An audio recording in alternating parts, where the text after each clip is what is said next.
Hey everyone and welcome. Today we are diving into an explainer that is literally an absolute must for anyone starting out in the cloud. We're tackling AWS billing and cost management. Look, AWS is incredibly powerful, right? It's the engine behind some of the most massive companies on the planet. But here's the catch. If you dive in without really understanding how the billing works, things can spiral out of control really fast. So our goal today is to figure out how to launch your cloud projects with absolute financial confidence.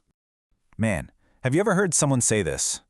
I forgot to stop my AWS server, and now I got a massive cloud bill.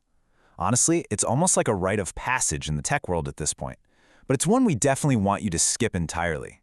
It's that universal beginner fear, right? You spin up a super powerful server for a weekend test. You totally forget to shut it down, and then a month later, you open an invoice that just makes your stomach drop.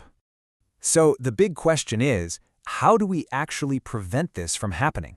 How do we take all that anxiety and transform it into complete, rock-solid control over your cloud environment? Well, it all comes down to setting up the right defensive shields and offensive strategies from day one. To get us there, here's our roadmap for today. We're going to cover 1. The pay-as-you-go reality, 2. Surviving the free tier, 3. Stopping surprise bills, 4. Tracking cloud spend, 5. Smart pricing, and finally, 6. Trimming the fat. Let's get right into it. Starting off with Section 1, the pay-as-you-go reality. Let's really understand cloud billing. Before we even start looking at fancy dashboards, we absolutely have to understand the core philosophy of AWS pricing. And it's simple. You only pay for what you use. Think about the electricity in your house. If you turn on every single light, your bill goes way up. But if you turn everything off, you pay way less. Well, AWS works exactly the same way. If you run a virtual server, an EC2 instance for exactly 1 hour, you are charged for exactly 1 hour. If you store 10 gigabytes of data in S3 cloud storage, you're billed for 10 gigabytes. This flexibility is the cloud's absolute biggest advantage, but it's exactly why you have to remember to turn the lights off. Moving on to Section 2, surviving the free tier. Because, spoiler alert, free doesn't mean free forever. When you first sign up, the free tier is an amazing tool to help you learn. But there's some pretty massive hidden traps that beginners fall into all the time. You see, the free tier only covers specific services up to very specific limits. For example, you get 750 hours of EC2 compute time per month. Now that covers exactly one eligible server running nonstop. Spin up 2, you burn through that limit twice as fast. And here is the absolute biggest trap. Resources that charge you even when your server is completely stopped. Things like elastic IP addresses, which are fixed public web addresses, or EBS volumes, which basically act as your virtual hard drives. These keep generating charges even if the server itself is turned off. Which brings us to Section 3, stopping surprise cloud bills. Let's build your defense. Okay, so how do we actually protect ourselves? Here is the step-by-step best practice to set up your defensive shields on day one. First, you're going to log in using your root user email to initially enable billing visibility. Once you flip that switch, step 2 is to log out and use an IAM user, an identity and access management user for your day-to-day work.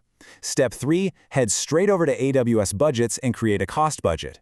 And finally, step 4, set up your alerts. You can literally tell AWS to shoot you an email the very moment you hit 50, 80, or 100% of your allowed spend. And I have a really brilliant pro tip for beginners here. Set a $0 budget. Literally, just type a 0 in as your limit and set a 100% threshold alert. Why? Because the absolute second you exceed the free tier and incur a single cent of actual charges, you get an email. It's the ultimate early warning system. You catch a simple little mistake before it balloons into a $100 problem. Next up is Section 4, tracking your cloud spend. Time to uncover the why. Once your alarms are all set up, what happens when they actually go off? Well, you need to know the difference between your two main financial tools. AWS Budgets acts as your proactive enforcer. It sets the guardrails and sends out those automated alerts we just talked about. AWS Cost Explorer, on the other hand, is your reactive diagnostic tool. It's not going to send you alerts. Instead, it gives you dynamic, interactive dashboards with up to 13 months of history. So if Budget says you're spending way too much, Cost Explorer is what you open up to investigate exactly which service is causing that massive spike. When you first open Cost Explorer, you're going to see a default metric called unblended costs. I know, it sounds super complex, but it turns out it's actually really straightforward. These are simply the exact usage charges for your resources on the exact day they are billed to your account. Let's say you run a server for 10 hours today at 2 cents an hour.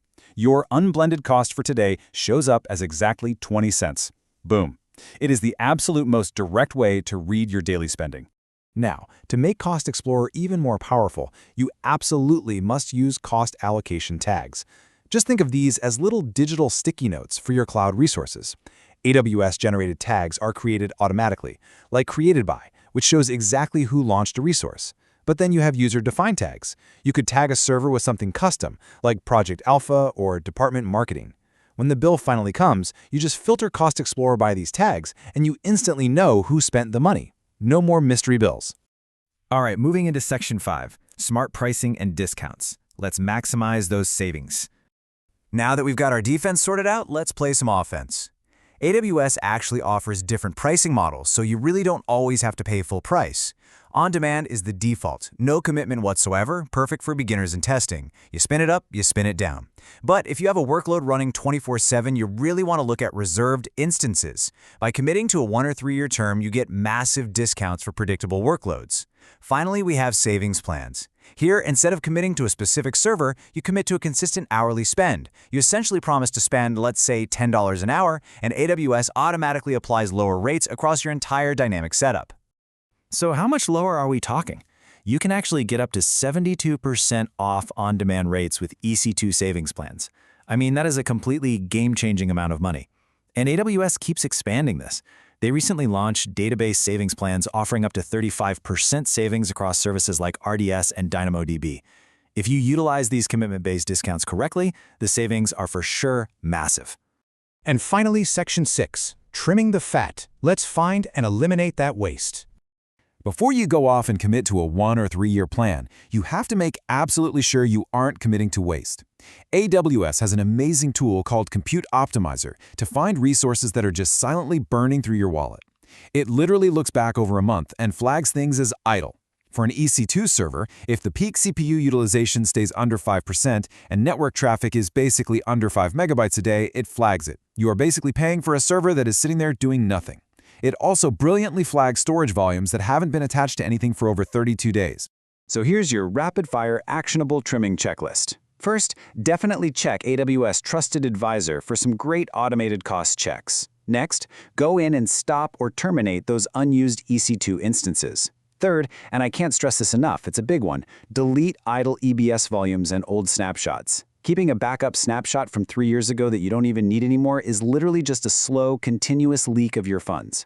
Finally, review the Cost Optimization Hub to prioritize all your potential savings right in one convenient dashboard.